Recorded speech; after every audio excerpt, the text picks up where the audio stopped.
A'udzubillahi minasyaitonirrajim. Bismillahirrahmanirrahim.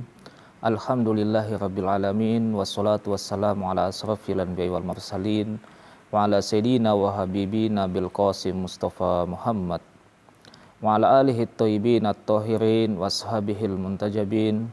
Wassalamualaikum warahmatullahi wabarakatuh.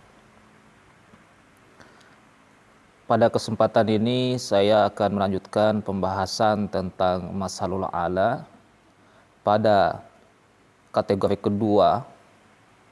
Kemarin kita telah membahas tentang masalul ala yang sifatnya berangkat dari realitas yang terjadi dan menjadi sebuah ritual berulang atau sesuatu yang didapatkan dari nenek moyangnya kemudian dijadikan sebagai sebuah role model kehidupan yang sangat ideal. Ataukah kita mungkin bisa mengatakannya sebagai sesuatu yang sangat konservatif, mengikuti apa yang telah dilakukan oleh orang-orang sebelumnya. Pada kesempatan kali ini kita akan membahas tentang al-musalul ulia al-mustaqa min tumuhin mahdudin. Kita akan membahas tentang masalul ala yang bersumber dari ambisi-ambisi yang terbatas, bersumber dari ambisi atau orientasi-orientasi atau keinginan-keinginan yang terbatas. Nah, ketika kita membicarakan masalah masalul ala yang bersumber dari ambisi, tentunya ini akan berkaitan dengan masa yang akan datang atau masa depan. Masalul ala atau role model ideal dalam kehidupan kita, tentunya di sana ada hal yang harus dilihat, harus ditinjau kembali atau ada peninjauan dalam proses permasalahan masalul ala ini. Nah, ketika bicara ambisi-ambisi manusia, berarti ada sesuatu yang diinginkan di masa yang akan datang. Baik itu dia melepaskan diri dari realitas yang terjadi sebelumnya, ataukah dia berangkat dari kenyataan-kenyataan hari ini dan apa yang diinginkan ke depannya. Nah, Al-Quran akan menjelaskan hal seperti ini juga. Kemarin kita mengatakan bahwasanya ketika dia berangkat dari realitas itu sendiri, realitas yang sudah terjadi, maka sebenarnya sekarang adalah mempertanyakan kembali apakah ada hal lain di luar selain dari hal itu, dari pengulangan-pengulangan itu. Nah, sekarang adalah apakah sesuatu atau masalul ala yang berangkat dari ambisi-ambisi yang terbatas ini itu akan menjadi hal yang terbatas juga, atau dia adalah akan menjadi pengulangan juga. Nah, karena adanya kecenderungan atau ambisi yang dimiliki oleh sebuah masyarakat atau oleh umat, tentunya membawa mereka pada sebuah jalan keyakinan bahwasanya inilah yang terbaik dalam kehidupan.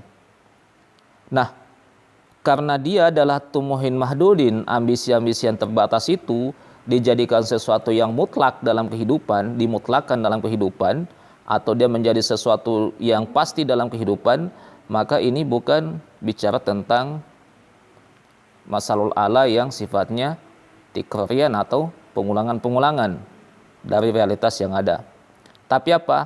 Tapi dia adalah apa yang dikatakan sebagai masa depan itu. Artinya muncul dari gambaran tentang masa depan. Nah, pada masalul ala ini dia memiliki objektivitas sendiri juga. Dia memiliki objektivitas sendiri juga. Dia memiliki level tersendiri juga, tingkatan tersendiri. Di sini ada kemungkinan-kemungkinan yang terbangun, ada kemungkinan-kemungkinan, karena bicara tentang masa depan berarti bicara tentang kemungkinan-kemungkinan. Nah, pertanyaan kemudian adalah, kalau bicara masa depan adalah kemungkinan, bagaimana kemungkinan ini dibawa menjadi sebuah atau sesuatu yang mutlak, atau kemungkinan ini dimutlakkan menjadi sebuah kebenaran. Nah, sementara ke masalul ala adalah sesuatu yang objektif dan pasti. Nah, kalau berbicara masalul ala adalah bicara tentang hal yang objektif dan pasti. Nah, di sini Kalau sudah bicara masalah ala yang seperti ini, yang berasal dari ambisi, berangkat dari ambisi-ambisi ini, maka apakah dia menjadi objektif dan pasti? Karena semuanya bicara tentang kemungkinan-kemungkinan.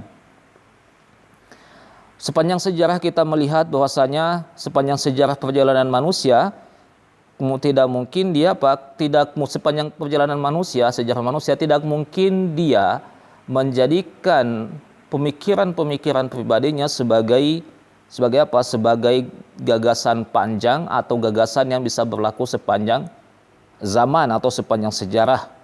Tidak mungkin. Dan dia tidak mungkin bisa memastikan perjalanan sejarah. Karena ini bicara tentang apa yang terjadi dalam diri manusia, pemikiran, asumsi-asumsi ini. Nah, karena boleh jadi asumsi ini besoknya bisa berubah. Atau setelah menyatakan asumsi seperti ini, ada asumsi lain, kemudian berubah. Nah, inilah yang kemudian menjadi keterbatasan dalam persoalan masalah ala yang berangkat dari ambisi-ambisi ini. Karena nantinya dia akan terbatas pada persoalan setelah dicapai atau setelah sampai pada titik yang diinginkan, kemudian dia akan berputar kembali pada memulai kembali dan mengalami pengembangan-pengembangan. Nah, bagaimana kita membawa atau bagaimana kita melihat bahwasanya masalul ala yang berasal dari ambisi-ambisi individu ini kemudian dipaksakan atau diterapkan dalam konteks yang sangat umum dan kompleks. Nah, ini jadi pertanyaan penting umpamanya dalam membaca sejarah dunia. Kita melihat ada umpamanya satu ideologi dipaksakan dan untuk diterapkan dalam semua lini kehidupan. Ada ideologi kemudian dipaksakan dan diterapkan pada satu lini kehidupan. Umpamanya adalah menjelaskan atau bercita-cita membangun masyarakat tanpa kelas, atau bercita-cita membangun masyarakat tanpa sekat-sekat wilayah, atau membangun masyarakat tanpa ada struktur sosial yang terbangun. Nah, ini adalah ada proses bagaimana penerapan atau pemaksaan atau penyebaran masalul ala seperti ini di kalangan masyarakat. Nah, ini levelnya lebih tinggi dibandingkan dengan masalul ala yang sifatnya berangkat dari realitas ini lebih tinggi, karena dia akan selalu berbicara tentang masa depan. Nah, pembicaraan tentang masa depan berarti adalah bicara tentang hal-hal yang kemungkinan dan sesuatu yang tidak pasti.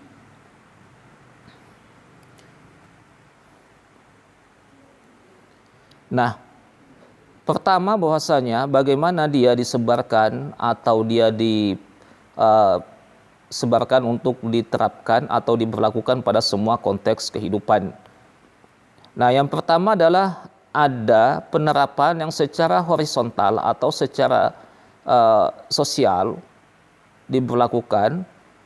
Nah, konsekuensinya adalah masalul ala seperti ini yang berangkat dari ambisi-ambisi manusia, tentunya akan ada kesalahan, pasti akan ada kesalahan di dalamnya. Kesalahan ini adalah bicara tentang kesalahan membaca realitas atau kesalahan membaca tentang masa depan, karena tidak semua apa yang diinginkan oleh umat manusia itu sama di sana. Nah, karena dia berusaha untuk membangun nilai kemanusiaan dan bersungguh-sungguh untuk menerapkannya atau bagaimana menyusunnya dalam konteks sosialnya, maka dia di sana akan mendapati hambatan-hambatan. Hambatan itu apa? Hambatan itu adalah karakter manusia yang ada di dalamnya. Ini yang pertama. Ada proses penerapan secara horizontal atau dia penerapan secara keseluruhan dalam kehidupan masyarakat.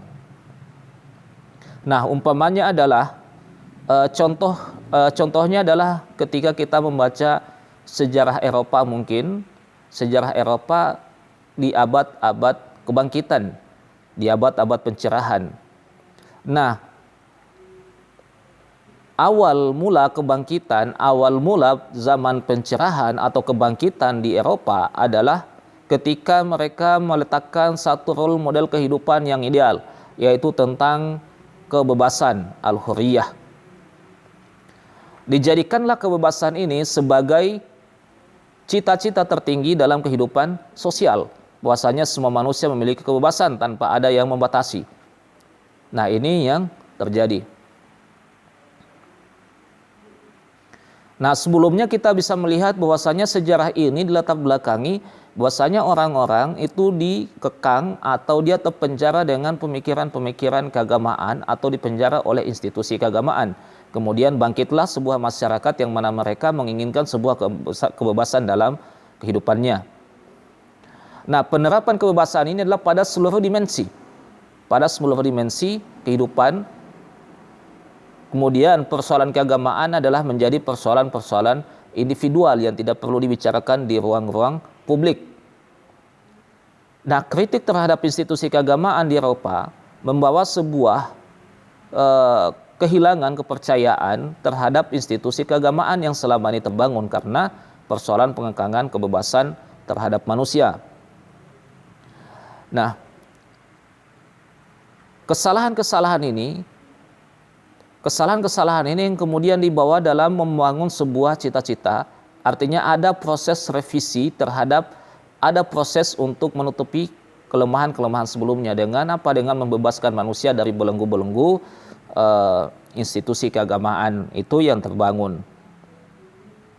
Nah, ketika dia menjadi masalul ala atau menjadi tujuan tertinggi dari sebuah kehidupan masyarakat, kebebasan ini, di sana ada pertanyaan penting adalah kapan manusia akan mencapai kebebasan secara mutlak? Kapan manusia akan sampai pada kebebasan secara mutlak? Tanpa ada pengaruh dari yang lain atau tanpa ada pertimbangan dari yang lain. Karena sebuah kebebasan yang diperjuangkan otomatis dia akan memiliki arah pencapaian. Karena sesuatu yang dituju akan selalu mengarah pada sebuah pencapaian. Nah, apakah yang kita maksud kebebasan dengan kebebasan dalam dunia barat itu, dalam Eropa? Di sini contohkan Eropa, masalah kebebasan itu, apakah dia adalah sebuah fata morgana tentang masa depan? Mereka mengejar fata morgana.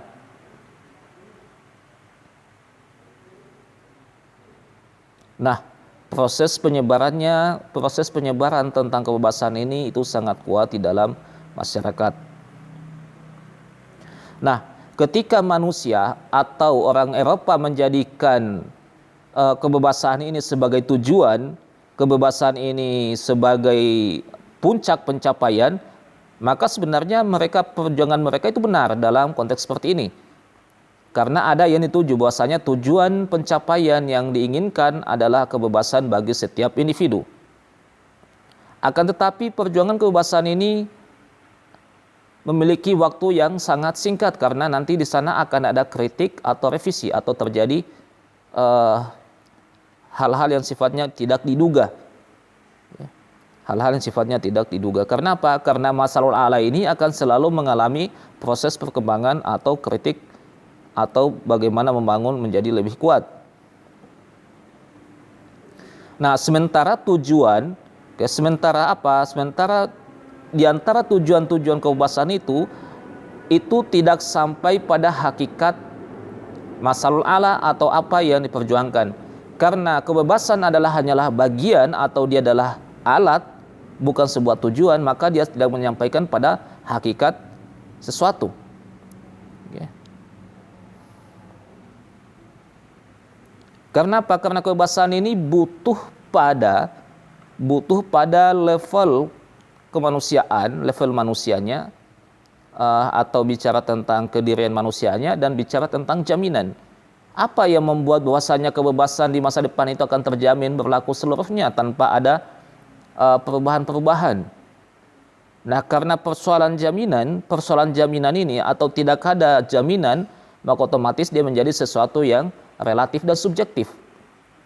Tidak menjadi objektif. Sementara dalam pembicaraan kita tentang masalul ala adalah bicara tentang sesuatu yang objektif dan tidak bicara tentang sesuatu yang relatif yang selalu berubah-ubah.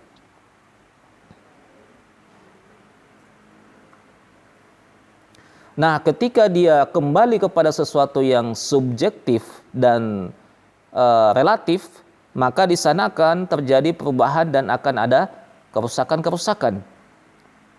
Nah, kerusakan ini membuat masalul a'la itu sendiri atau membuat tujuan yang ingin dicapai itu menjadi sesuatu yang buyar, tidak ada hal yang dihasilkan.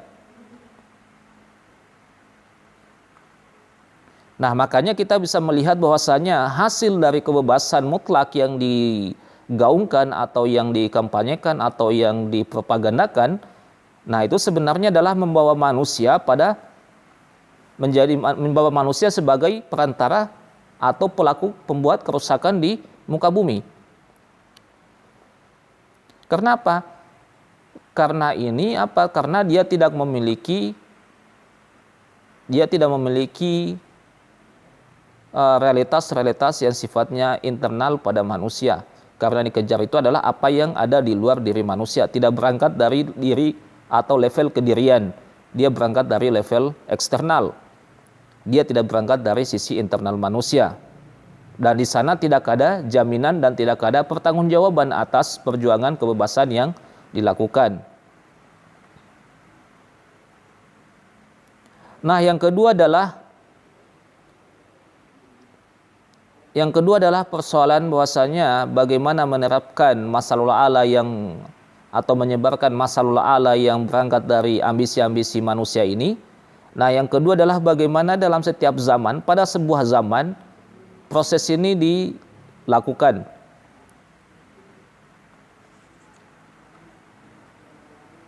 Nah, dalam sejarah kita melihat bahwasanya perkembangan gagasan tentang kebebasan ini itu sangat pesat dan sangat didengung-dengungkan atau digaungkan, dipropagandakan, kemudian menjadi sebuah pembicaraan yang sangat bombastis dan menyebar di seluruh dunia. Nah, ini adalah sebuah bicara tentang konteks zaman. Nah, membawa sebuah sejarah zaman tertentu ke dalam konteks hari ini, atau kita menarik sejarah tentang perjuangan kebebasan dalam konteks hari ini, kita melihat di sana akan ada perubahan-perubahan atau ada sesuatu yang hilang. Sebenarnya yang dicari dalam pembahasan ini sebenarnya dicari adalah apa? Karena tidak menemukan hakikat. Tidak menemukan hakikat.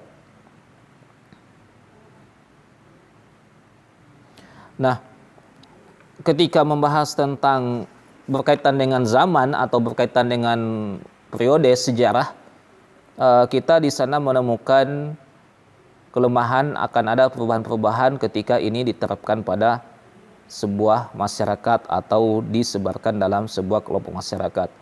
Kita tahu bagaimana sebuah ideologi menyebar dalam masyarakat, kemudian diamini atau diikuti atau dikutip oleh setiap masyarakat yang ada, kemudian menjadi bagian dari pandangan-pandangan kehidupannya dan dijadikan sebagai bangunan teori dalam membangun kehidupan. Nah, kemudian kita melihat pada sebuah ayat Al-Quran yang menjelaskan tentang hal ini dalam perjalanan sejarah manusia. Kita lihat dalam surah An-Nur ayat 39. Bismillahirrahmanirrahim.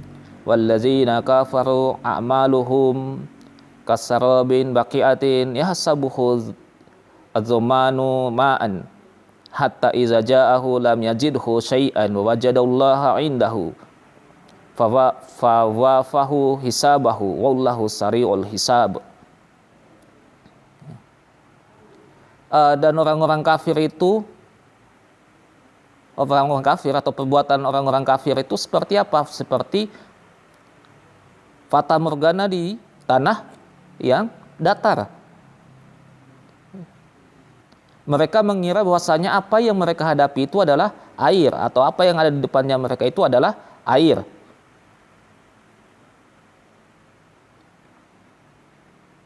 Mereka kira air bagi orang yang kehausan. Ya.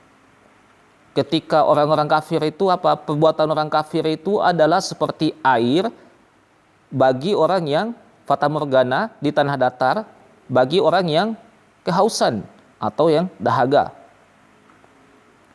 ketika mereka didatangi atau ketika itu didatangi, mereka tidak mendapatkan apa-apa. Tidak ada apapun di sana ketika didatangi. Dan apa? Dan dia menemukan Tuhan bersamanya. Oke. Dan menemukan Tuhan bersamanya. Nah, ketika bicara tentang orang-orang yang ini, wallazina kafaru amaluhum kasarabin baqiyatin, itu bicara tentang orang-orang kafir yang amalnya mereka seperti fata morgana, diperumpamakan. Perbuatan-perbuatan orang seperti itu adalah diperumpamakan seperti fata morgana di tanah datar, yang mana orang-orang haus, orang-orang yang dahaga kira itu adalah air. Ketika mendatangnya ternyata tidak ada sesuatu pun, tidak ada apapun di situ, tidak ada air. Nah, ketika bicara tentang ambisi seperti ini, sebenarnya kita sudah sampai pada titik yang gagasan-gagasan utopis, utopia, ya, sebuah angan-angan yang mungkin kita tidak pernah sampai ke sana. Makanya ketika berbicara ambisi seperti ini, kita tidak akan pernah sampai pada tingkatan itu, karena manusia bekerja sesuai dengan apa yang diinginkannya, sebagaimana kita bahas kemarin.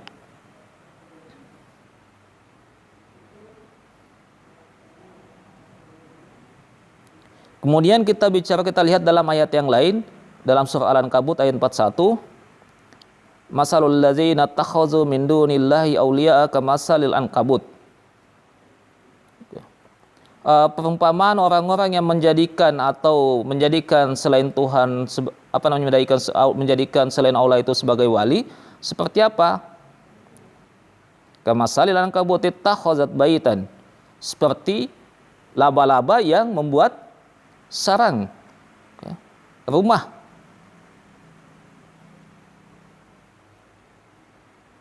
Wa innauhanal buyut la baitul ankabut law kanu ya'lamun. Sesungguhnya rumah yang paling lemah itu adalah rumah laba-laba, sekiranya mereka memahami atau mengetahui. Nah, di sini adalah persoalan seperti ini ketika bicara tentang ambisi. Kita bicara tentang ambisi sebagai tujuan dalam perjalanan hidup manusia. Di sini dalam 2 ayat ini sudah menjelaskan hal yang sangat penting. Yang pertama adalah bicara tentang fata morgana. Oke. Fata morgana bagi orang yang haus, dikira di depannya ada air tapi ternyata tidak ada sesuatu pun. Yang kedua adalah mereka membangun gagasan yang sangat lemah. Rumah yang sangat lemah itu adalah sarang laba-laba, rumah laba-laba. Jadi perumpamaan kelemahan-kelemahan seperti ini membangun tentang masa depan kemanusiaan dengan ambisi-ambisi pribadi atau ambisi-ambisi yang dibangun oleh masyarakat. Sebenarnya hal ini berpegang pada kelemahan-kelemahan yang ada, tidak memberikan sesuatu yang objektif. Perumpamaan ini dalam ayat-ayat Al-Quran penulis menjelaskannya dengan lebih bagus atau lebih dekat bahasanya, karena apa? Menjelaskan di mana kelemahan hal seperti ini. Ketika masalul ala berangkat dari ambisi.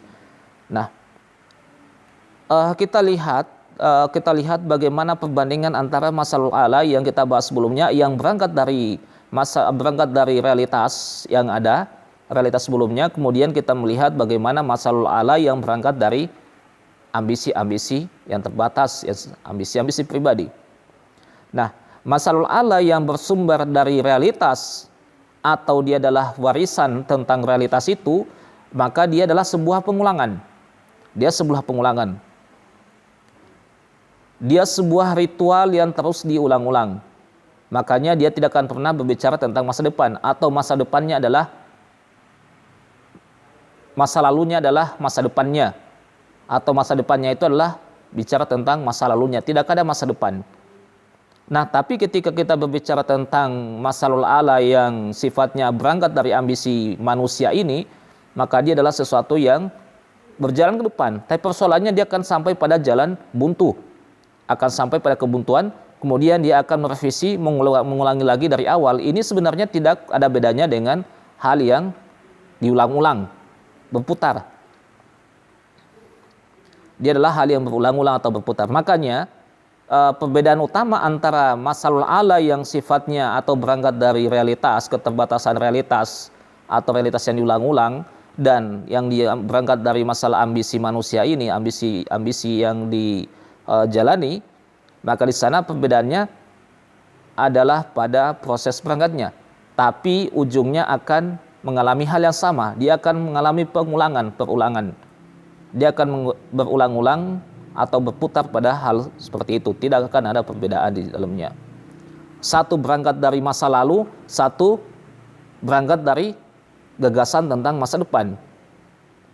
Masa lalu dan masa depan, kemudian dua-duanya akan selalu berputar pada hal itu saja.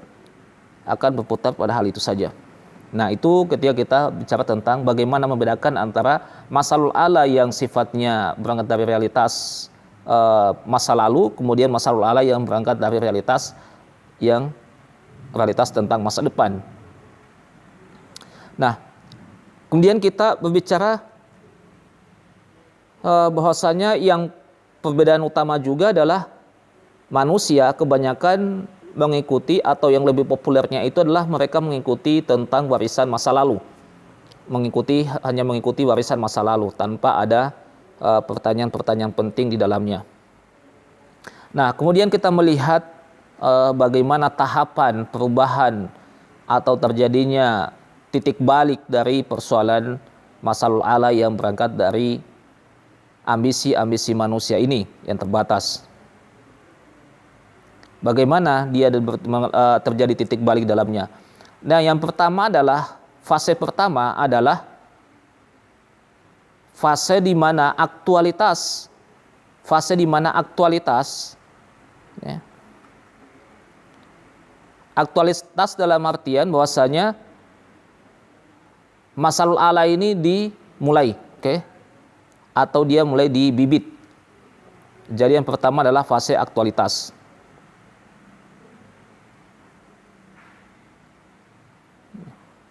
Itu ketika berbicara tentang fase yang pertama.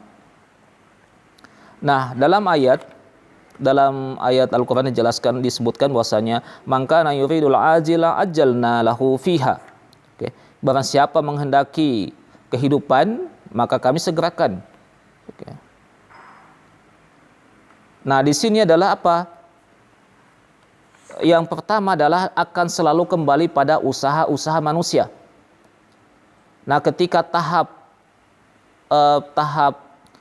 pelopor atau tahap pendirian atau perintisan, di sana harus ada usaha-usaha manusia. Itu fase pertama. Ada usaha manusia untuk berjalan menuju apa yang menjadi ambisinya. Itu yang pertama. Nah, yang kedua adalah yang pertama ini pastinya akan selalu ada inovasi dan pembaharuan. Karena apa? Karena tahap perintisan itu akan selalu berada pada fase uji coba dan kemudian menjadikannya sebagai sebuah model yang layak. Nah, pada fase kedua adalah ketika ini telah berjalan dan menjadi sesuatu yang lumrah dalam masyarakat dan kemudian menjadi sebuah masalul ala. Nah, kemudian apa? Kemudian ini masalul ala ini kemudian tahap pada fase kedua ini dia akan terrepresentasi dalam kehidupan atau dia menjadi nampak di dalam kehidupan sosialnya. Itu yang kedua. Nah, fase yang ketiga adalah kemudian fase penyebaran atau dia fase sejarahnya membentang kemana-mana. Fase sejarahnya membentang kemana-mana atau dia sudah mulai menyebar kemana-mana. Itu fase ketiga. Nah, fase pertama berarti adalah fase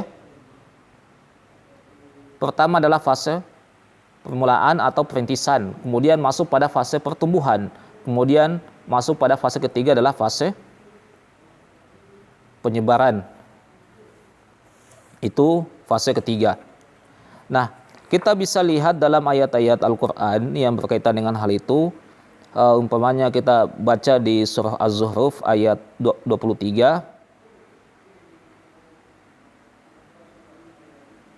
Wa kadzalika marsalna min qablika fi qaryah min nazirin illa qala matrafuha inna wajadna aba'ana ala ummatin wa inna ala asarihim muqtadun. Bahwasanya dalam ayat ini mereka menjelaskan dirinya sebagai hasil produksi dari nenek moyang mereka. Jadi mereka hanya mengikuti apa yang dilakukan oleh nenek moyang mereka. Nah, seperti itulah kami mengutus apa sebelum kamu utusan di sebuah negeri. Kemudian sebagai apa? Sebagai pemberi peringatan atau sebagai orang yang memperingatkan. Kecuali apa? Kecuali ada yang berkata, kemudian ada yang berkata atau orang yang hidup mewah di antara mereka itu, sesungguhnya kami apa yang kami dapatkan dari nenek moyang kami. Wa inna ala asarihim muqtadun.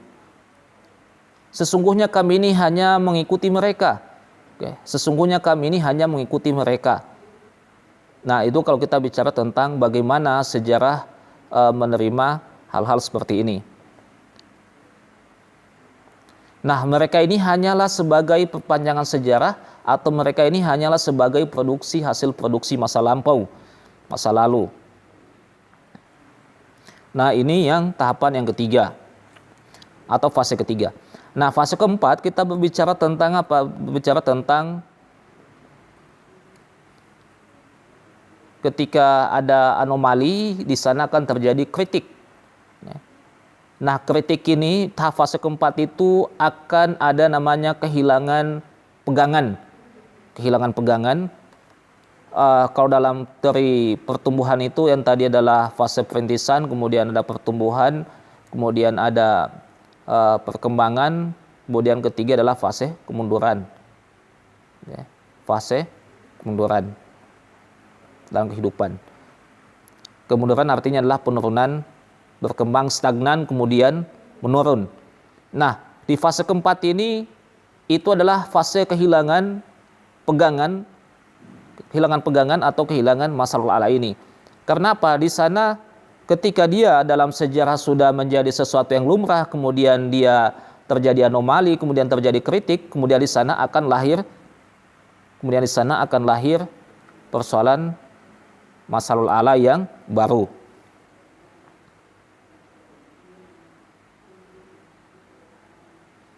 Nah, kita melihat di sini bahwasanya di sana akan ada selalu celaan, ada selalu persoalan yang dihadapi oleh sebuah masyarakat karena ini adalah sudah fase kemunduran. Kita lihat pada sebuah ayat, wa kadzalika ja'alna fi kulli qaryatin akabir mujrimiha.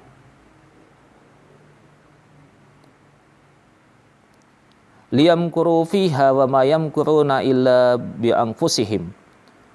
Dan seperti itulah kami menjadikan di sebuah negeri itu pembesar-pembesar mereka yang jahat.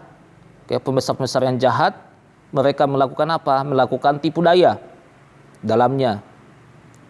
Dan tidaklah mereka lakukan tipu daya kecuali mereka apa? Kecuali menipu diri sendiri. Nah, seperti itulah kami menjadikan dalam sebuah negeri atau di sebuah negeri, menjadikan pembesar-pembesar mereka untuk melakukan tipu daya, dan tipu daya itu sebenarnya bukan untuk yang lain tapi untuk mereka.